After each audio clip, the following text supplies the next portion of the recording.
We do have a ton to get through in this episode. Common sense is finally prevailing. There was controversy this month, Dave. I'm not particularly excited by that. Secrets and things on set. I haven't told them anything. I think this is just good times all round. Every Doctor Who is liked by somebody, and that's a really good thing. Davo, my doctor. I know we disagree on this one. First world problems, Dave. I get why fans are asking those questions. Oh gosh, that's actually quite a lot to talk about. It doesn't compute. It's the elephant in the room. That's okay. Fandom versus the BBC. The cardinal sin. Moving along. Lunch. Hello, I'm Dave. And I'm Rob. And welcome to the Doctor Who Show, our monthly episode for May of 2024. Rob, how are you? Dave, doing very well. It's getting colder and colder as the year progresses. Of course, for our friends in the Northern Hemisphere, they're saying, what the hell are you talking about? But it is really icy down here at the moment. It is. I'm here in my hoodie and my tracky dacks to record. So I'm sorry, Rob, I haven't dressed up for you. We are, of course, in the middle of Ncuti Gatwa's first series of Doctor Who, RTD's Great Second Coming. And we're doing our hot takes. If you haven't heard them, please do listen to them. But a bit of a pause, mostly from that, as we just have our fun monthly show with some news, some short takes, and then our topic, Doctor Who stories matching with Hollywood directors. Yes. I've been thinking about this one all month. I have as well. We'll get to there when we get to there, but I think we're going to have some fun. Rob, before we dive into the news, I do just want to mention those wonderful chaps over at the Sirens of Audio did invite me on a couple of weeks ago to guest on their podcast. Yes. So they, of course, talk about the Big Finish range. So thank you to Phil and Dwayne for inviting me on. I had a chat about, strangely enough, 2 adaptations of the Virgin books. That is The Higher Science, A New Adventure, and Cold Fusion, A Missing Adventure. Very nice. One of your areas of speciality. And I think that's why they invited me on. So it was fun to talk about how those books adapt to audio plays and the pros and cons of the different formats. And it was also nice to guest on a podcast where we didn't have to calculate time zones, which, I don't begrudge, but it is easy when you don't have to. That is for sure. But we should crack on to the news because we've got a few things going on, Rob. Yes, indeed. Hit us up, Dave. So, in our last hot take on the episode Boom, I mentioned that, of course, when a new Doctor Who comes over the horizons and is broadcast in whatever format, we begin the ratings wars. Yep. They have begun once again. So, just a few little data points to put out before we make some comments. Rob, Space Babies got a rating on broadcast on the BBC of 2.6 million. The Devil's Cord 2.4 million. Now, after the consolidated one-week viewings with iPlayer and all the rest of that, Space Babies goes up to exactly 4 million. Well, I say exactly, it's 4 million and change. And The Devil's Cord to 3.9 million. Now, low figures, it might seem, but respectively the 10th and 12th most watched programs of the week. Boom got 2.04 million on broadcast. I do believe, however, it is currently number 4 in Australia and New Zealand on Disney Plus and number 7 in the United States on Disney Plus, but it has not made the top 10 globally. Rob, there's some data points. Do you have an opinion? Look, I do have an opinion. I have opinions on people making opinions. There's been a lot of disingenuousness out there, particularly on the YouTubers and stuff. The people who decided 2 years ago that they hated this series of Doctor Who, as soon as those low overnights came in, they were making the videos wholesale. Look at these overnights, they're terrible.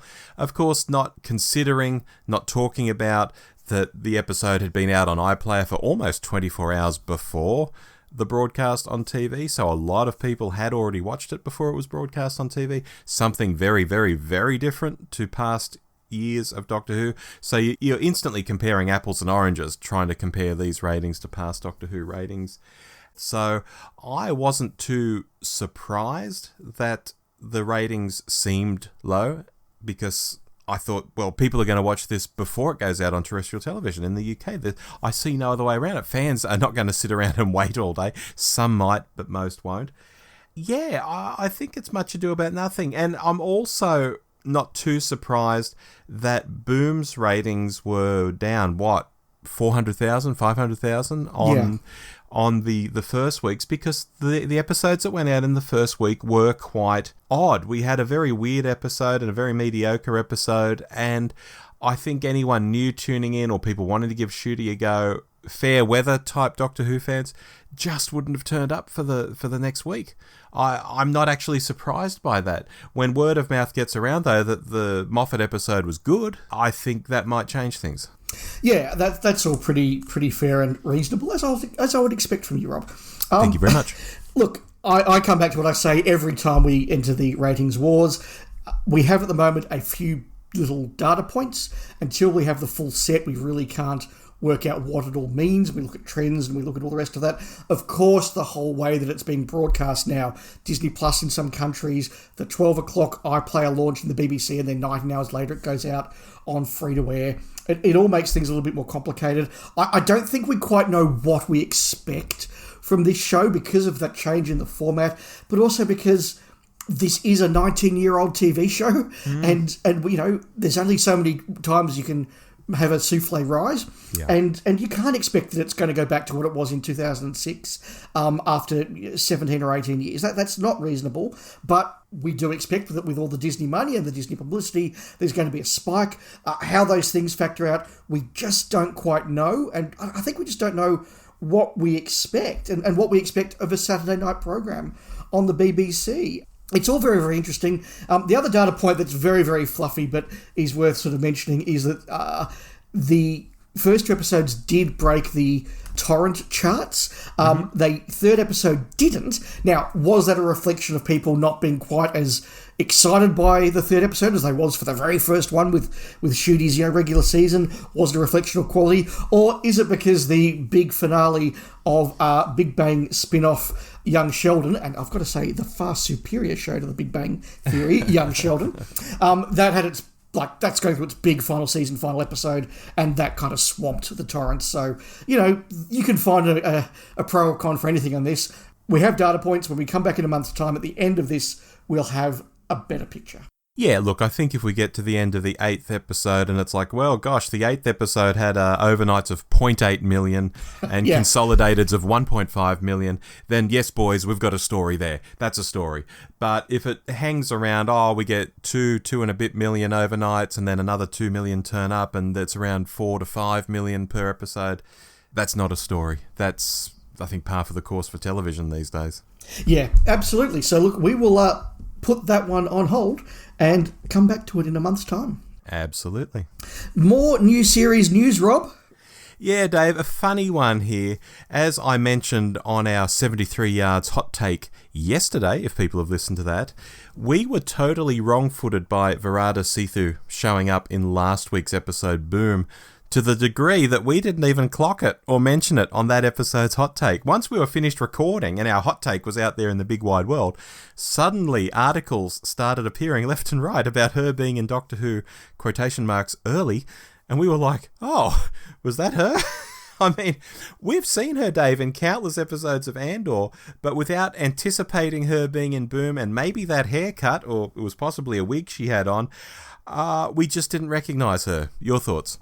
Yeah, I was a little bit shocked and surprised and embarrassed that we didn't pick it. I'll be completely honest. Watching Boom, I did go, I know that actress. I know her from somewhere. She's been in something I've seen. But because when we do the hot takes, we just sort of turn around, strap on the mic, and off we go. I didn't look it up, and I should have. And also, you know, I wasn't going to pause the episode and go, where have I seen her before? It's a shame they're not on Amazon where you can just sort of push a button and it tells you the actors and actresses all on the screen. Had that happened, I would have known. But I give myself half points for going, I've seen her in something, but only half points because I didn't go, that's her. Yeah, when the final credits rolled, I was probably rolling off the lounge and not even looking at the screen. If I was looking at the screen without my glasses on, I wouldn't have been able to read the names anyway. So, you know, there's that. It's interesting, though, although people are now all like, ooh, this is like Jenna Coleman showing up early in Asylum of the Daleks. I don't think it seems to be. Moffat said, retrospectively now, he wasn't given any particular instruction on how to write her. So my take is that she was just cast to play this one-off part. And RTD liked her so much that when an opening came up for a new companion, he was like, ooh, I think I know who I want, because he'd already just worked with her. So in that way, I think she's going to be like Colin Baker or Capaldi or Karen Gillan or Freema Agyeman. Ward. Yeah, having a role in the show before being cast as a totally different character in a later story. It would be truly, truly surprising to me, Dave, if Ncuti meets up with the Anglicans again and somehow convinces Monday to leave and be a companion.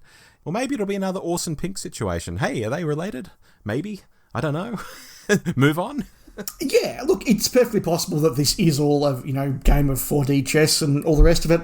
I think the more likely one is that, as you say, she's just another in a long line of actors and actresses who were really popular in the canteen while they were filming their one-off part and got asked back for something more. Precisely.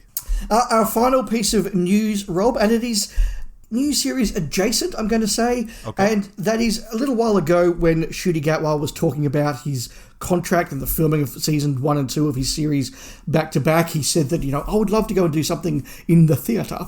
And he is going to go and do something in the theatre. This was something that grabbed my attention. Gatwa has been cast in the National Theatre's production of Oscar Wilde's The Importance of Being Earnest, which is an absolutely delightful play. I really like Wilde. I like Wilde's writing, and this is one of his most well-known pieces for a very good reason. It's a delightful play. Gatwa will be playing Algernon Moncrief, and the show notes for the piece note here that Algernon is a proponent of aestheticism and a stand-in for Wilde himself. Yeah, I think Ncuti's going to have a lot of fun in that role. I think so too, and I really hope that they do one of those things that they do with some of the big plays in the UK where they do a cinema broadcast of them at some point out here, because I would love to see it. The cast looks fantastic. Yeah, I would go to see that too, actually.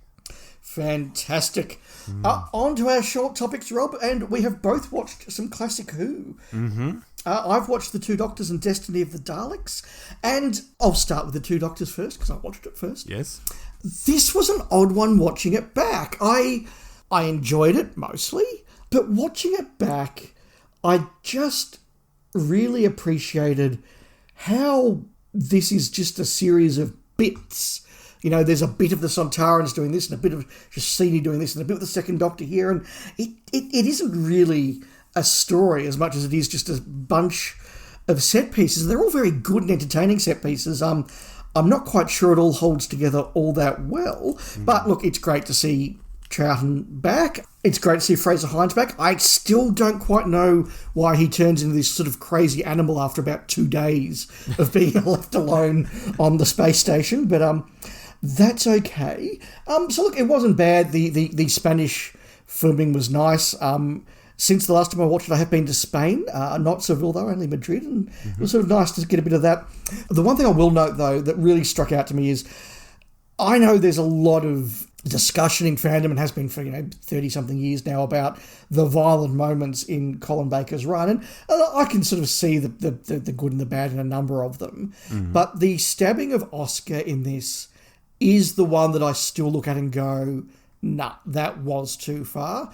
And it's the one that I can remember watching as about a 6-year-old and just going, no, that's actually quite upsetting. That's quite distressing. He's a nice guy. He's the Robert Holmes comic relief character, and he just sort of gets stabbed. And it's not even a sort of a, bang, you're dead, he falls over death. It's a protracted, like, oh my God, he's dying, give him a death scene death. And that to me is the one time I think that the Colin Baker era did cross the line.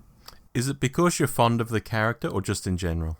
I think as a kid it was just in general. It was just like, this is a good guy and he's been stabbed and he's having a horrible protracted death. I think as an adult you do appreciate the sort of the absurdity of the Oscar character, and that he's a bit of a ridiculous figure, he's a bit of a fun figure, and they're meant to get out the other end of the show. They're not meant to die.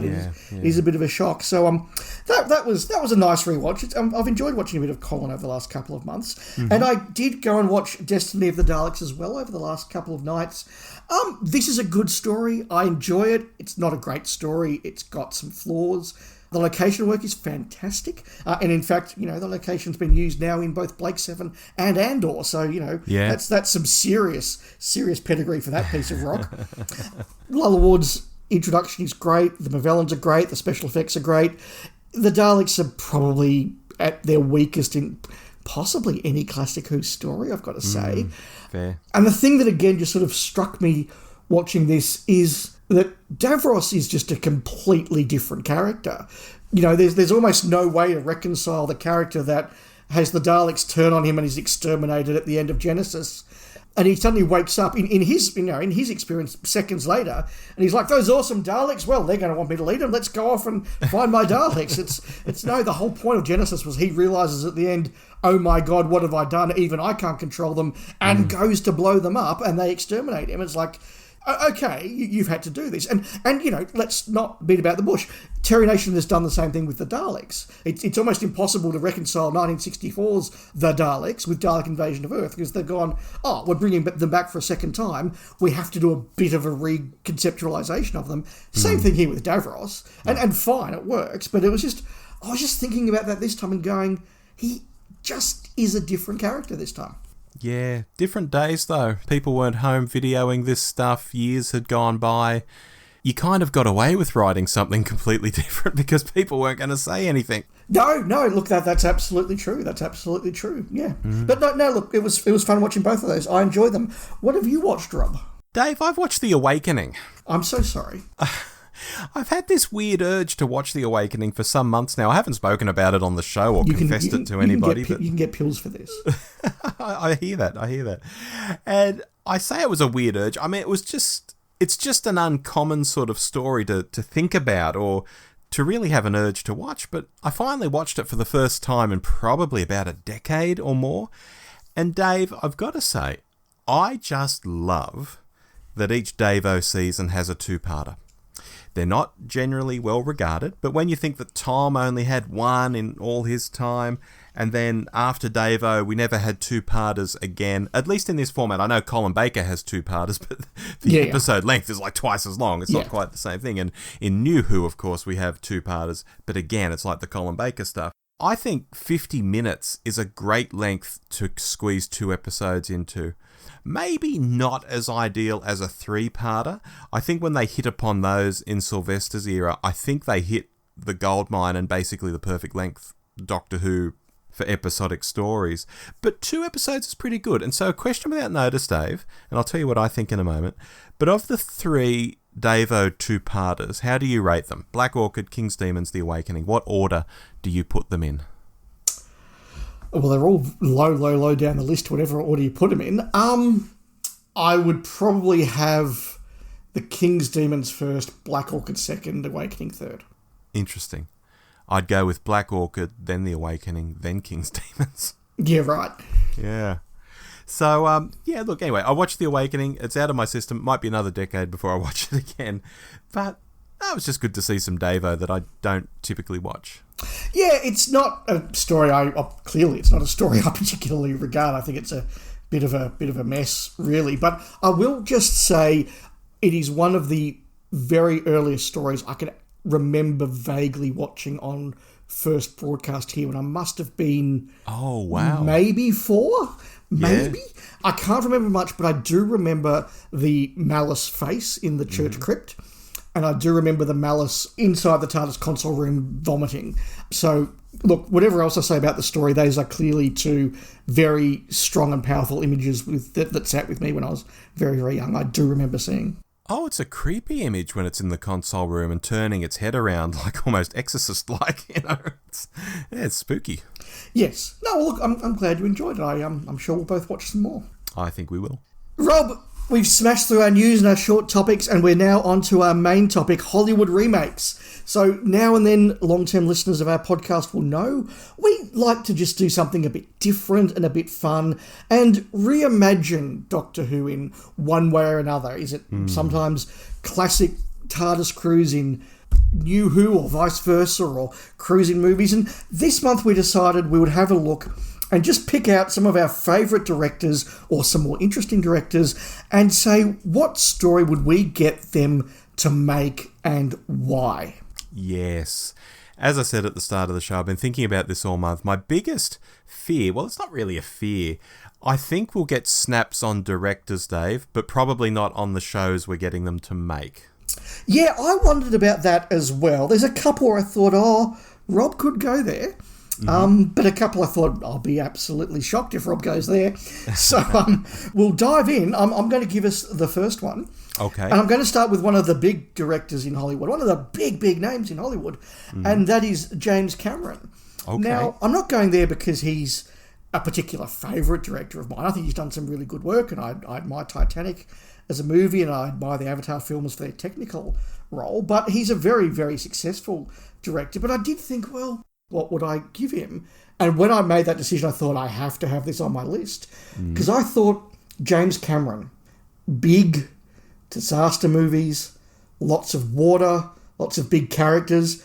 I want James Cameron to make The Underwater Menace. Oh, wow. Okay. Could you imagine that story of a mad scientist whose scheme is a big scheme? He wants to blow up the world.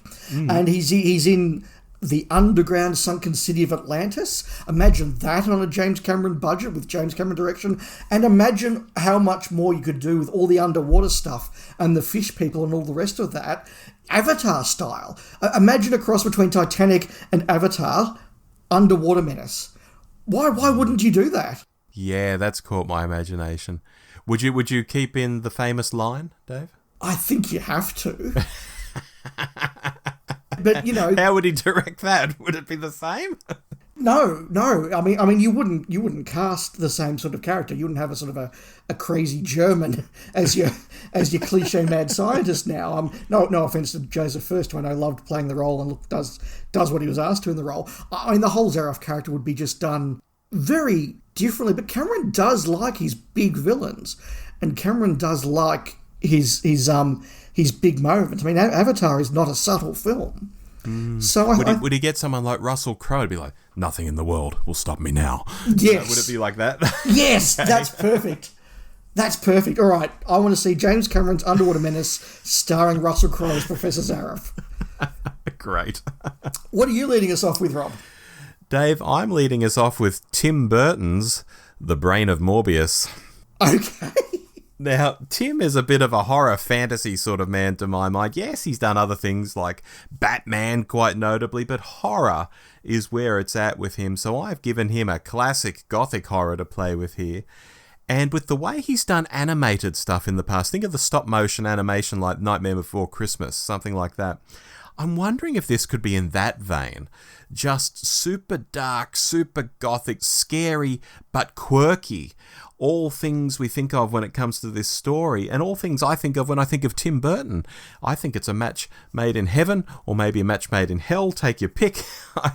I think it's something he could bring himself to, and if he gets his mate Danny Elfman in to do the soundtrack, can you imagine that? I think this would look and sound gorgeous, and the story's such a time-honoured classic. Win, win, win, Dave. Tim Burton does like casting Johnny Depp in stuff. Would you see Johnny Depp in Tim Burton's Brain of Morbius? Gosh. Yeah, that'd be great, actually. Maybe as Kondo. Ooh, that'd be a twist, wouldn't it? Because Depp does like getting sort of behind the makeup and doing some weird stuff. Yes. Oh, it's all coming together. But if it's animated, he's only doing the voice. True. Yeah, that's an interesting one. That's definitely interesting. I did go and see Tim Burton's Batman 89 recently and really, really enjoyed it, although I was reminded of the wonderful exchange in the media when Tim Burton made the comment, I would never read a comic book, and Kevin Smith said, well, that explains Batman. No, I really like that, Rob. And in fact, I like it so much that I'm going to change my order here and tell you what I have Tim Burton making. This is our first snap. It is our first directorial snap, but not a snap on the story. And again, Tim Burton wasn't a go-to director that I wrote down straight away, but the more I thought about it, I think like you, Rob, like, how would you not have Tim Burton do Doctor Who? Like, that just seems appropriate. I started off thinking maybe the Happiness Patrol. Oh, but then I settled on the Celestial Toymaker. Ah, yeah, okay. And I just thought something that is just so utterly bobbins and outrageous and weird and wacky. And I just think, he could cast someone really interesting as the toy maker. I think the sets would be very, very sort of weird and wacky. The way that he would do the Celestial Toy Room would be different. The way that he would do the musical chairs deadly game, I think would be really, really creepy, because he can do creepy really, really well. I think it'd bring the Celestial Toymaker all that's meant to be in there. And maybe I would cast Johnny Depp as Cyril at the end. Great. I like that. Dave, would he not go the retro route of making it look like it was filmed in the 60s? Because I think he does a good line in that sort of recreating worlds and things, and he could go down that path to make it look like it was filmed in a 1960s TV studio, just bright and colourful, of course. But you're thinking, no, go wild and crazy and do something completely off the wall. Maybe like what the new animation is like for Celestial Toymaker. I think somewhere between that and yes, Carnaby Street 60s. Right, cool. So, lots of... but again, the variants, you go into the Celestial Toy Room in Part 1 and it's lots of colour and it's Carnaby Street and it's weird and it's wacky. You then go to the Dolls episode and it's smaller and it's darker and it's creepier. Something like an Edward Scissorhands, that really does move between the light and the dark. And even Batman 89, you sort of move between Wayne Manor and the Batcave, and then sort of, Gotham City being wild and wonderful. So I think you could do a lot of justice to the Celestial Toymaker. Very nice. So Tim Burton, our first snap. That's interesting. Rob, another from you, please. Another from me, Dave. I'm going with Peter Jackson's Survival. Awesome. Now, Peter's really well known for fantasy, via Lord of the Rings, of course, and he can do adventure really well. And for a time, I was thinking, similar to the Tim Burton thing, I was thinking of Peter Jackson's work with puppets on Meet the Feebles, and thinking, yes. Can I get him to do a fantastical puppet sort of Doctor Who? But I put that aside, and in the end, I gave him Survival. Because I think one of the aspects that never really quite works, no matter how hard they tried, bless their little cotton socks, is the cheetah people and their planet. And I think this is where Peter would really shine. I think we'd get extraordinary looking cheetah people. Maybe seeing people transform into cheetah people, that'd look amazing.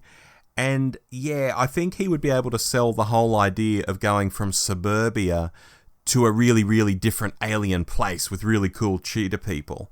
The suburbia bits are easy. It's the stuff on the alien planet that's hard. And I think that's, if the TV show falls down somewhere, it's that they go from suburbia to a place that looks like the field next to suburbia. Yeah, It doesn't look radically different. And I think Peter would just make the cheetah planet look amazing. I think he'd just smash it. So Peter Jackson's Survival.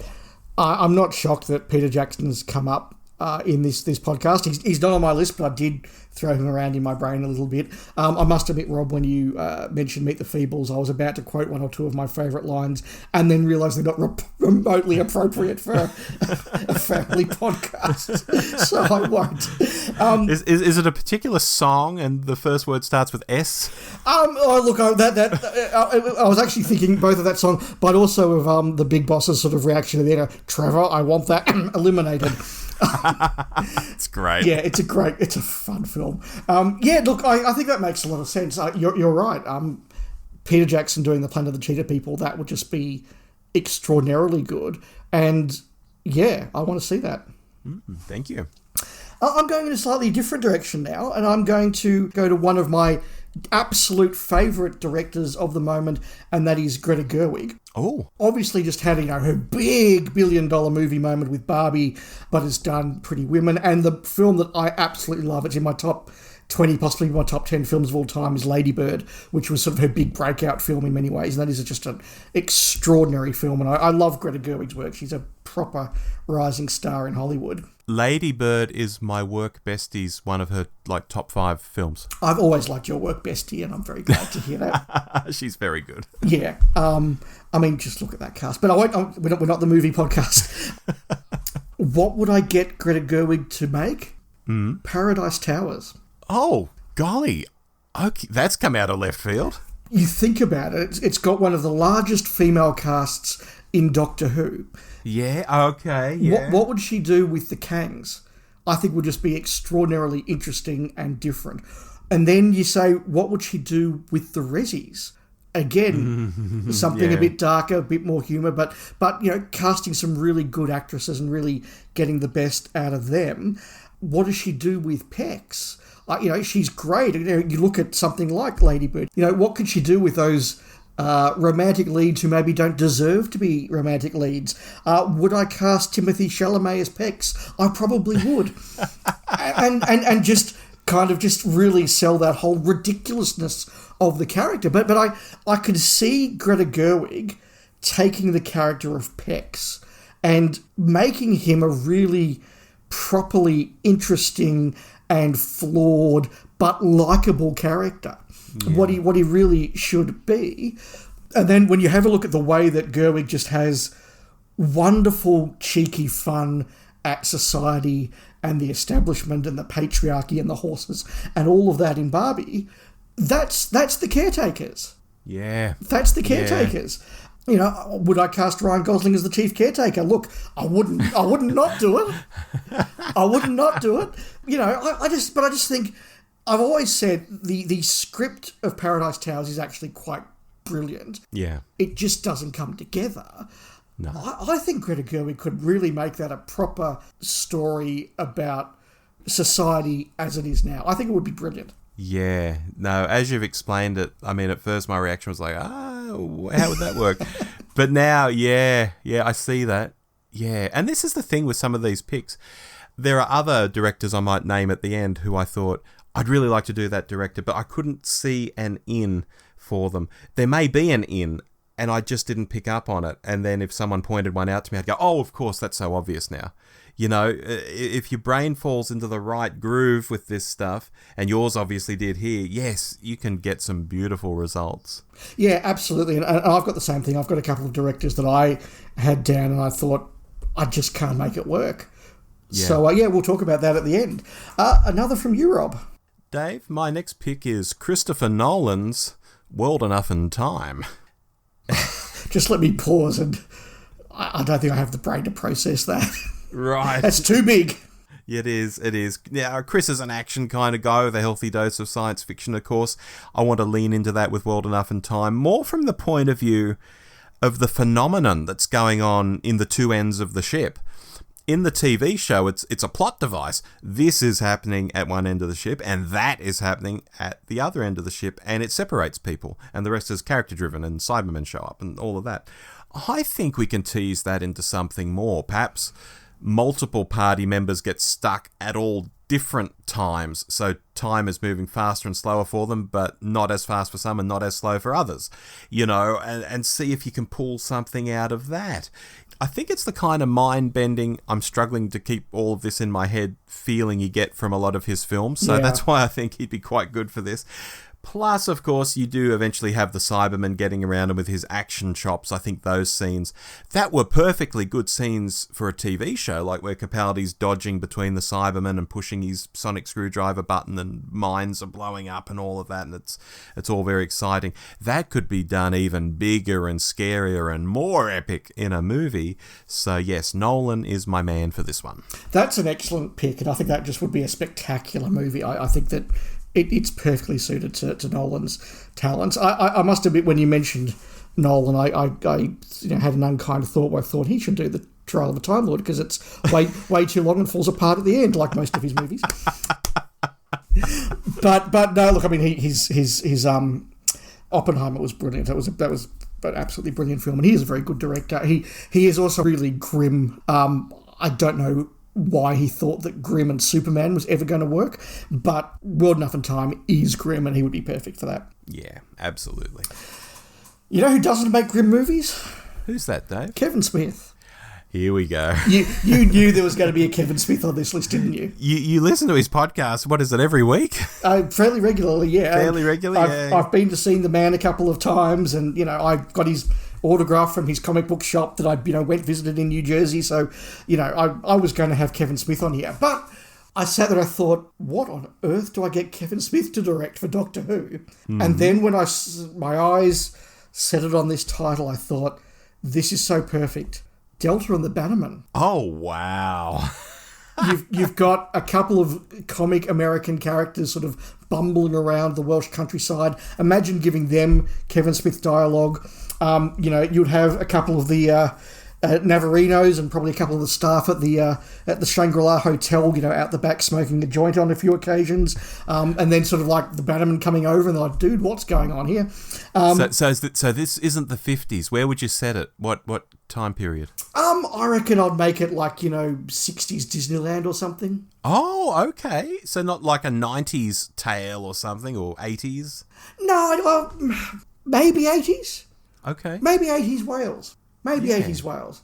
Yeah, and just have everybody a little bit sort of whacked out, a little bit confused. But again, give Kevin Smith a character like Burton and just watch him have fun with that character. Wise Miller and that other American dude. Like, just imagine the fun that he would have with those. Murray the bus driver, again, he's just a perfect Kevin Smith character. And you could just imagine him, smoking a joint and then dropping the crystal and going, oh my God, I've broken the crystal. We're stuck here. Like, it just works. And just, having a whole bunch of space hippies that want to go back to 1950s Disneyland. How do you not want Kevin Smith to write that? Yeah, now that you say it, I can't not see it. Yeah, that's great. Like, if you're going to have fun with a story, go the whole hog. Mm-hmm. Go the whole hog. A couple more from you, Rob. What's next? Well, you talk about having fun in that one. I'm going to go in completely the opposite direction because I'm going with Quentin Tarantino's The Caves of Androzani. Oh, wow. Quentin has quite a diverse rap sheet. He's done crime, he's done war, he's done western, and so on. But one thing that I think happens in all these films is extreme violence, along with very odd, very memorable characters. So I think giving him Sharaz Jek and giving him a bunch of gun runners, everything that people love about Caves of Androzani suddenly gets amped up about 1,000%. And of course, for those who don't like Caves of Androzani, I think there'll be a lot of pearl clutching going on. But that's kind of the point. If you're going to do a story about violent, money-driven men, then you show them being violent. If you have a crazed pervert in leather, then you make him a really crazed pervert in leather. And Tarantino is our man for this. It's a shame he says he's only got one film left in him, Dave, because I think he could make this one. I think this would be great. Rob? If yes? We're doing this, and I agree we have to, can we cast Samuel L. Jackson as Sharaz Jek? Oh, that'd be interesting. Like, could you imagine that final confrontation scene with Samuel L. Jackson as Sharaz Jek? Like, you stinking Morgus, look at me. That's sensational. Oh, gee. And a different kind of role for Sam. Because normally he plays someone who's a bit likeable, but here if he's a crazed pervert, he might not be likeable.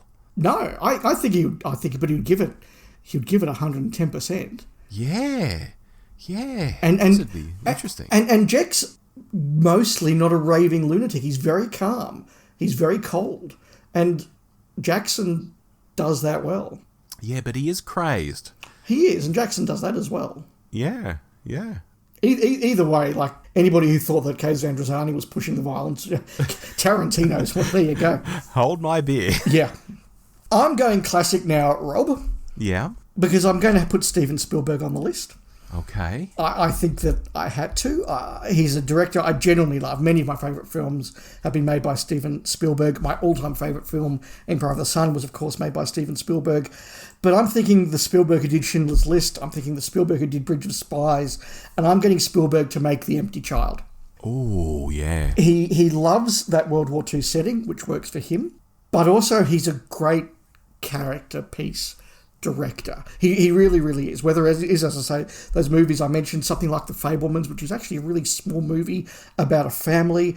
Catch Me If You Can, which has a big scope, but is, again, basically just about two characters, one trying to catch the other for 2 hours. He's a much smaller director than we sometimes give him credit for. And all those little set pieces, the doctor character, the young mother who's looking after the orphans character, all of those pieces, I think, are very, very well suited to Steven Spielberg getting the humanity out of them whilst displaying this World War II setting in great, great detail and great, great honesty. And also, Captain Jack is not a Spielberg character per se, but he, again, has got a bit of that humour to him and a bit of that larger-than-life to him that I think Spielberg would do really, really well. And I just think all of these things would come together for not your big blockbuster Spielberg, but for your more contained classic Spielberg. Yeah, Jack's got that swagger, doesn't he? He does. And, of course, Spielberg's got the experience with the sci-fi. And I know the sci-fi is not a big thing, but, you know, having the ambulance at the start and all of that. And even just the CGI you could do of people regrowing their limbs or whatever at the end of the show. Spielberg would be all over that as well. So, yeah, that's a nice pick. I like that one. And just the Everybody Lives vibe of that story, I think, is one that Spielberg would really embrace. Yeah, particularly I was going to say the new Spielberg, that's the wrong way to put it, the current Spielberg. Yeah. The younger him liked having chilled monkey brains and things like that in Indiana Jones and the Temple of Doom and scaring his future wife, Kate Capshaw, with spiders and things. Yeah, and, you know, the younger Spielberg was quite a ratbag. Going through divorce Spielberg, yeah, absolutely. The current Spielberg, yeah, it would resonate with him, yes. Fantastic. Rob, we've got one more each. What's your big finale? Dave, my big finale is Ridley Scott's Marco Polo. Wow, I'm not shocked Ridley Scott came up here, but I would never have predicted Marco Polo. Explain. Okay, because Ridley's a guy who I guess we really associate with science fiction, so I instantly wanted to go in another direction from that. He's good with action, he's good with adventure, and he's also done some historicals. When you think of Gladiator, you think of Napoleon, you think of that Knights one in the Holy Land with Orlando Bloom. I can't even think of its name. So I've tossed in Marco Polo because I think his attention to detail would see this looking absolutely sumptuous. I mean, you think the 60s production looks sumptuous. Ridley Scott will just wipe that off the map, you know, and his ability with the action and adventure would keep the thing moving and rolling along and have an epic sort of feel, probably with a big Hans Zimmer soundtrack and some good fights I'm sure he'd get in there somewhere. I can't see a downside to this. He gets lots of characters to play with. He can really amp up who trusts who's doing what. Will the Emperor get bumped off? All sorts of intrigue. It makes me think of Gladiator and how he handled aspects of that. So yeah, I think Ridley's our man for this big historical movie. This would be an old school epic. Yeah, from the director of Napoleon, we get Marco Polo. That actually makes a lot of sense. Yeah, and I mean, he might not have got everything right with Napoleon, but, you know, just put that aside. Yeah, no, but just the way he shot it and brought those eras to life was spectacular. It was very well directed. That's what I'm thinking. Not well written and bizarrely acted, but very well directed. You've got it in one. Yeah, no, that's perfect. I'm going for a big name to finish off my list, Rob. Yes. Stanley Kubrick. Oh, yeah. I think it's a name that we really, between us, one of us had to go there. And again, I was thinking, what do I give Kubrick? And the first one that sort of came to mind that I didn't go with was the Space Pirates. I thought, and I thought, well, no, that's too obvious. He's just doing Space Pirates as 2001. Like, who cares? I thought, what else has Kubrick done? I was thinking, Full Metal Jacket. I love Full Metal Jacket. And then there's a snap coming on, Rob, because I went with Stanley Kubrick's Caves of Androzani. No! And again, very similar to your thinking as well. Kubrick can do the violence and the gunfire and all of those action scenes extremely well. He's very, very good at that. But Kubrick can also do the character stuff in there. And I think Kubrick doing characters like Sharaz Jek would be absolutely superb. Characters like Salatine, absolutely superb. Morgus is a perfect Kubrick character. So I ruled out Stanley Kubrick's Space Pirates and went Stanley Kubrick's Caves of Androzani. And on that note, since we finished our list, we're now talking generally, I think it says something about how big and filmic and epic Caves of Androzani is that we've both had that on our lists and both given it to big directors. And both come up with probably different interpretations. I think you've got the Thinking Man's Caves of Androzani there, Dave. Although it would have a lot of violence. Yes. I think a Full Metal Jacket or something like that. Good God, But I think that ultimately be very different things. But that just shows that it's such a good story that you can play with it. It's like Shakespeare. you can you can reinvent it 50 different ways, and they're all quite good. Yeah, those characters, you can come at from different angles because they have proper depth, proper stuff going on. So yeah, I think that's really, really clear. And we both had Tim Burton. I just think that's... I mean, do we need to explain why we've both got Tim Burton making Doctor Who? Like, that just fits. Yeah. In fact, I'm sure in the past I've heard people say, wouldn't Tim Burton be a great showrunner for Doctor Who? Yeah, showrunner probably not, but making a one-off film, I think absolutely. Yeah, but just the fact that fans have associated his name with it in the past that I've seen, we're not the Lone Ranger on this, I don't think. No, I don't think so. An honourable mention that I couldn't quite make the list, M. Night Shyamalan's The Ark. Okay, because the twist, the society, I thought that had worked. Rob, I wanted to get a Woody Allen in there, and I couldn't find a Doctor Who to suit Woody Allen. I wanted to get a Ben Affleck in there, and I had some goes, but I couldn't quite make it work. And I wanted a Gus Van Sant, and I couldn't make that work either. So Doctor Who's very adaptable, but I couldn't quite see, Woody Allen's Doctor Who. What about you? What couldn't you make work? The main one I couldn't make work, because, I mean, I had all sorts of directors run through my head, even like a George Lucas at one stage, because it's a director everyone knows, he's a famous guy. But it's like, his direction in terms of characters and story, which is what Doctor Who is often based on rather than the visuals, is lacking. Whereas George is more of a visuals kind of guy, and I couldn't think of a story that was maybe just more visuals than not. But the one that I really put thought into for quite a while, and I was a bit annoyed that I couldn't crack the walnut, was Wes Anderson. I was thinking, what is a really quirky story where I could do a lot of bright primary colours and framing things in the middle of shot, and I was thinking of all these Wes Anderson tropes, and I just couldn't crack it. And I really would have liked to have had a Wes Anderson. I'm not a huge Wes Anderson fan, as you know, Rob, but I'd like to see Wes Anderson's Happiness Patrol. Wes Anderson do the Candyman? Yeah, that'd be good. Now that I think of that, yeah, there's some nice colours in there, and it's quirky and weird. Yeah, it doesn't quite work though, does it? Well, it's closer than anything I had, put it that way.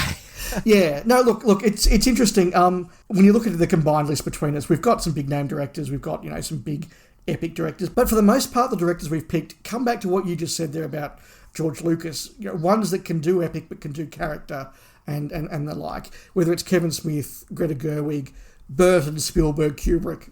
They're all directors that, however big their movies are, the characters and the intimate moments do stand out. And I think that's a bit of a common theme across both our lists. Yeah, definitely. That was a really fun mental exercise. It was. It really was. I hope it was as fun for the listeners as it was for us. Yeah. It's our light and fluffy one, folks. Forgive us if you didn't like it. Yes, because we are making, 10 hot takes in a row, plus our list makers and our monthlies and all the rest of it. So, yeah.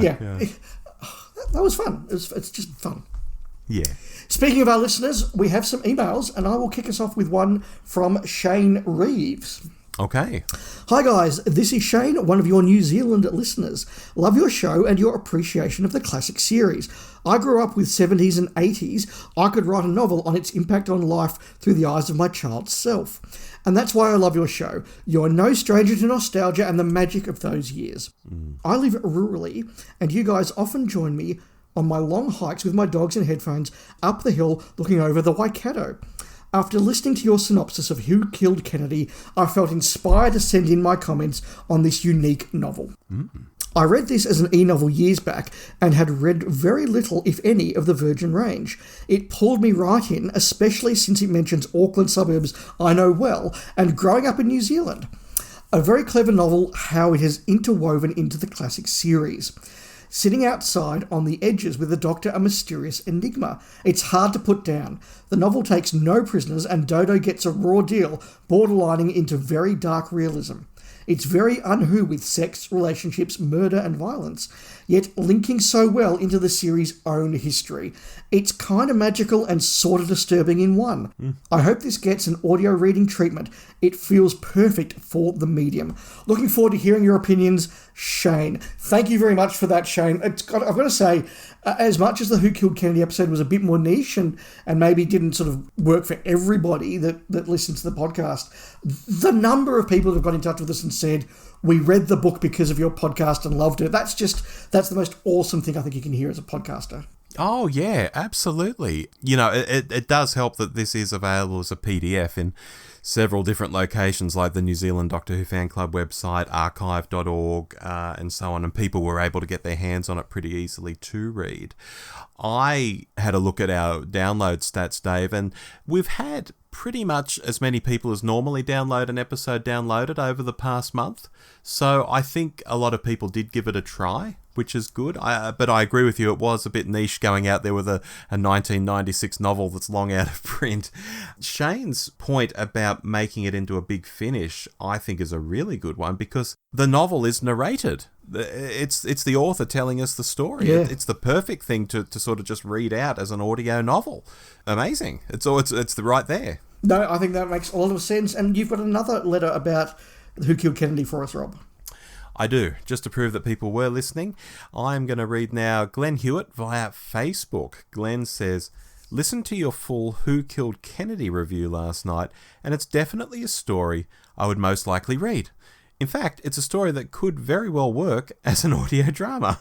I'm surprised Big Finish hasn't attempted an adaptation. It has all the elements for a ripping radio drama. I have always found the JFK assassination fascinating, and I'm a massive fan of Oliver Stone's movie. And while that... Oh, Oliver Stone, Dave, there's a director we didn't do tonight. No, there's a reason for that. I digress. And while that element isn't at the forefront of this story, it sounds like a nice third act. I'm wondering if the choice of using November 1963 was a reference of sorts to how an unearthly child and the assassination coincided with each other.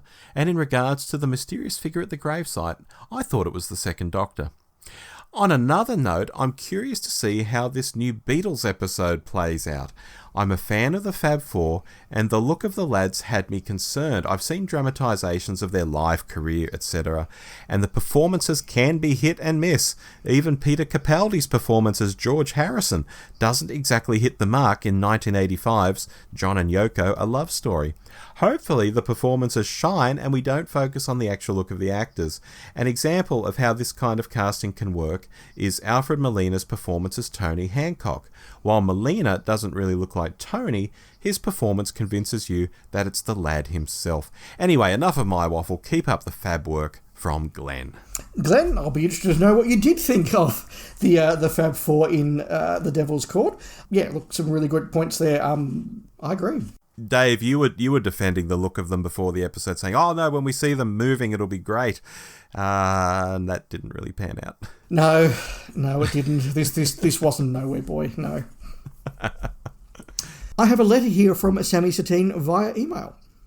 Hi, Rob and Dave. Hope you are both well and having a good day. You know what? I am. Thank you, Sammy. Me too. I recently read the Target novelisation of Doctor Who and the Sea Devils. It was fascinating. I hadn't read one of the older Target novels before, and I didn't know that they had illustrations. I thought that was pretty cool.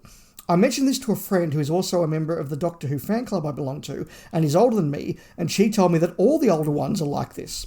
Oh, some of them at least. Certainly, that period of that early sort of 70s period, yeah. They did move away from it, though. Yeah, unfortunately quickly, but they did, yes. I thought the overall book was quite good. I particularly love the style of illustrations of the characters, especially the cover of this version, as it has a sea devil on it. I know they murder people, but I have got to say that, unusually for a Doctor Who villain, I find them quite cute. Speaking of the third Doctor era, I saw a video of Ncuti breaking down every single numbered Doctor that came before him, and his reaction to Ruffles, the third Doctor, is very similar to mine. I think in Ncuti's array of outfits and costumes that it would be cool to see him in perhaps an Inverness cape as well as a velvet jacket and ruffled shirt. If not, then maybe he could at least try some Venusian Aikido. Yes. I recently listened to your reviews of the Star Wars prequels. I'm not a Star Wars fan, but I have seen all the prequel, original, and sequel trilogy films. Looking forward to more Star Wars reviews and your hot takes on the new series of Doctor Who. I might get around one day to actually watching The Mandalorian or Andor now that I have Disney+. We shall see. Keep up the great work. Much love, Sammy. That's a good point, actually. There would be people out there listening who are maybe subscribed to Disney Plus to watch the new stuff. And if you've not watched Andor or The Mandalorian because you haven't had Disney before, give it a go. Yeah, absolutely. I mean, I like all of The Mandalorian, but that first season particularly is fantastic. And look, Andor's a slow burn, but when it hits, boy, does it hit. Yeah, if you can go with the slower burn stuff, you're quite right, because it's not wham bam thank you ma'am, action every 5 seconds. But oh yeah, it's good. Yeah, and look, if you are doing Disney Plus for the first time and you've got it for a couple of months, WandaVision is my pick of the Marvel shows as well. Yeah, very good. And of course, all the Marvel shows that were originally on Netflix, if you never caught them there, and then moved back to Disney. Well, not back, but I guess back to the rights holder, the Marvel rights holder. I would say Jessica Jones season 1, which has David Tennant as the main villain. There you go. Yeah, it's bloody brilliant stuff. Anyway, I'm going to round us out, Dave, with a letter from Neilers C, our good mate in Carrickfergus, Northern Ireland. He says, "Morning, gents. Just finished your hot take on Boom and thought I'd fire in an email giving my thoughts on the series so far. Dreadful. Space Babies last week was excruciating. For the love of me, I cannot believe why RTD opted for this to launch the show into the Disney stratosphere. Honestly, it would turn some people off. It was pure cringe. My brother texted me saying he switched it off as he couldn't watch anymore. Another friend texted me saying it was the worst Doctor Who he had ever watched. It was shockingly bad. The Devil's Chord. Slightly better, but still really weak and disappointing. Is Doctor Who now a musical? Come on, I'm a massive Beatles fan. Something is my song, I know you boys like it, but I couldn't help sit there and think they've made a big deal about the Beatles being in this episode, so at least make them resemble them properly in some capacity. I could have passed as a better resemblance with a comedy 60s wig on. Wasn't sold on the maestro, and the whole thing was just far too over the top. Boom! There were some good elements, but honestly, I thought it was boring. My girlfriend was in the room when I was watching, and she actually said, "Neil, this is shit." And to be honest, I couldn't disagree. She isn't a fan of the show, but has seen a fair few stories, and she will say when stuff is good, bad, etc. But she just panned it. Nowhere near as good as some people are claiming, and that's fine to do so, but that wasn't anywhere near close to being peak Moffat, nowhere near it.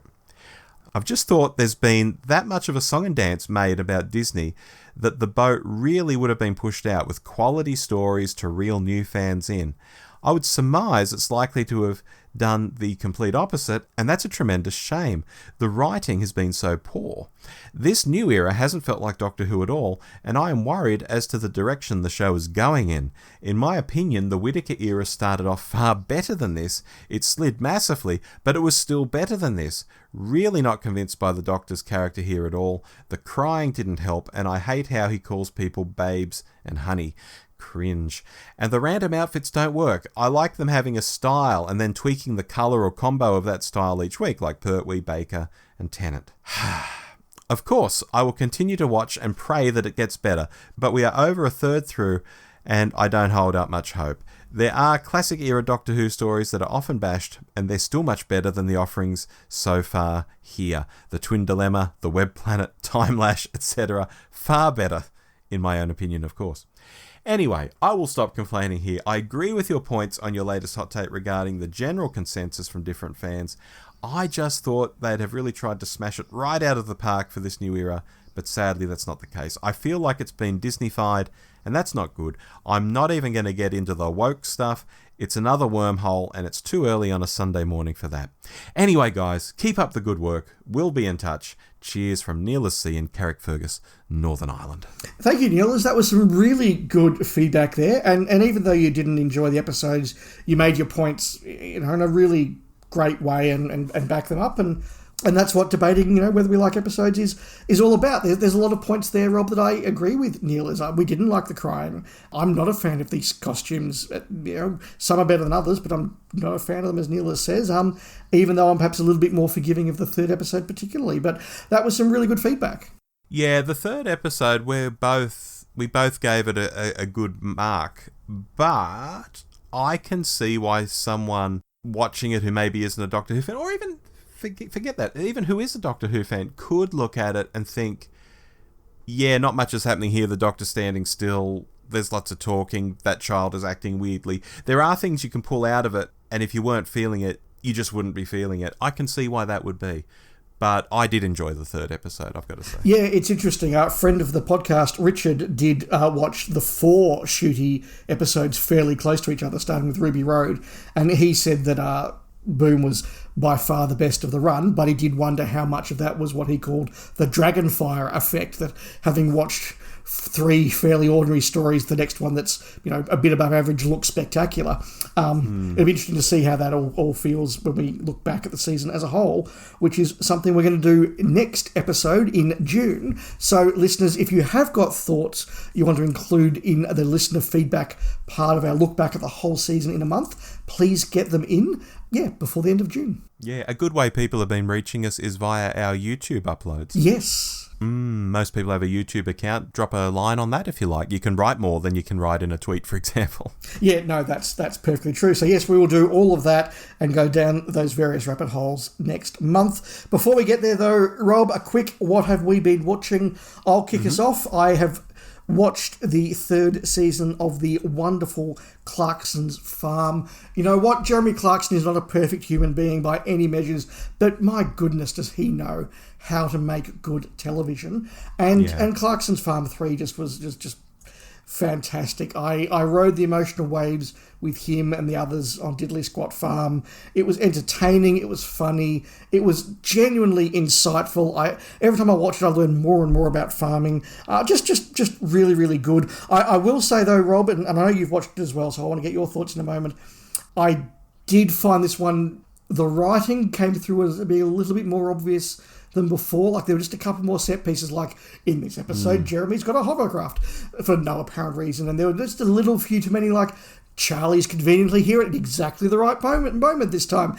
That I sort of thought, okay, after the 3rd season there, you could see a couple of the bits of it working. And the one bit that sort of didn't quite work for me was the whole, we're planting potatoes to make chips with. We're not sure if they're going to work, and we'll find out in May. And I'm like, well, I went and bought chips there in August, so I knew they would work. There was no suspense there for me. Oh, gosh. Look, you do feel it as you go along with them. Like when all the little pigs were getting squashed and dying under their mothers and stuff. And Clarkson's holding them in his hands, and he's just broken holding this little piglet that's dead, and you really feel for him, no matter what you think of him in other areas of life. And look, I quite like Jeremy Clarkson, but I get why others don't. He's that sort of character. I've also started finally my long-planned rewatch of the new Tomorrow People. That's not the series from the 1970s. That's not the attempted remake from a few years ago. It's the early 90s Tomorrow People. So I've watched the first story of that. They do 5 stories, all of them I think about 5 parts. I've watched the first story, which is the origin story, and look, I was entertained. It is very, very 90s. And I must admit, Rob, watching it now, having watched it when it first came out, I realised when it first came out is now further away than An Unearthly Child was from the point when I watched the series for the first time. So it is very early 90s, and that's longer ago than I remembered. There's a lot of very sort of cheesy dad joke type stuff in there, but it's really good humour as well. It's very clear in this first story they're quite just working out what the characters are and how the Tomorrow People are going to work, and which actors and actresses will and won't be back for the regular stories. And my memory is that the subsequent stories are better, so I'm going to watch those and come back and report on it. I'm continuing to watch the new season of Discovery. That finishes in a few weeks' time, so I'll have some more comments in June. Okay. Does Tomorrow People have Christian Schmidt in it? It does have Christian Schmidt in it. Sea Patrol's Christian Schmidt. Well, Neighbours Christian Schmidt, I was going to say. Not that I ever actually watched Neighbours, but I remember him being big at the time for being in Neighbours. Then he went over to the UK and made Tomorrow People. He did, and then he came back and made Sea Patrol. Yeah. Yes. There you go. Like you, Dave, Clarkson's Farm 3 was a must-watch for me. I wasn't disappointed. I've said before today that a show about farming has no right to be that entertaining. Yep. Because there are other shows about farming that I've tried. Even one just this past weekend was some Aussie guy talking about his little farm and the food he was making and from the produce he was growing on the farm. And it was an utter bore. So it's not like I find farming interesting. It's just the way I think Clarkson presents it. It's just great. Files of the Unexplained on Netflix I've dipped into, as there was a UFO episode, and it went into the whole reclassification of UFOs as unidentified anomalous phenomena, as the US government's now couching them as, and the US government's talking about things a bit more, and you're getting testimony and footage from, Air Force pilots and things like this of strange things in the sky. So it's not just good old boys who are out hunting and might have got a bit pissed while they're camping and saw a light in the sky and got freaked out, but these are professional, sober people operating expensive military aircraft, and they're confessing things to Senate committees and things like this. It's very interesting. And finally, I finished off the last few Catching Killers episodes, which are also on Netflix, which I've said before are really well done. It's just fascinating to hear how some cases are solved, sometimes with extremely good detective skills, sometimes with sheer luck or coincidence. It's quite crazy how some crimes have been solved over the years. Fantastic. That's a lot of good television. Yeah, enjoyable. So, Rob, we've got a lot coming up in the Doctor Who show in June. We obviously have a whole run of hot takes to go. We will have our usual list makers. We will come back at the end of June with our season 1 of RTD to wrap up. We have another Gin and TARDIS planned for early June, and hopefully that will come off. And listeners, you voted for us to watch The Twin Dilemma, so you'll be getting Richard, Mark and my reactions to that. Just all the usual stuff from the Doctor Who show, Rob. Yeah, this past month and this month I think might be our busiest, maybe for the year, with the way things are going. I think so. But look, it's always fun to do. Listeners, hopefully you've enjoyed it. Hopefully you'll be back for our hot takes. But until then, I've been Dave. And I've been Rob. And we'll speak again soon. Bye-bye. You've been listening to The Doctor Who Show with Rob and Dave. Find us online by searching for The Doctor Who Show. We also love it when you write in. Drop us a line anytime at hello@thedwshow.net.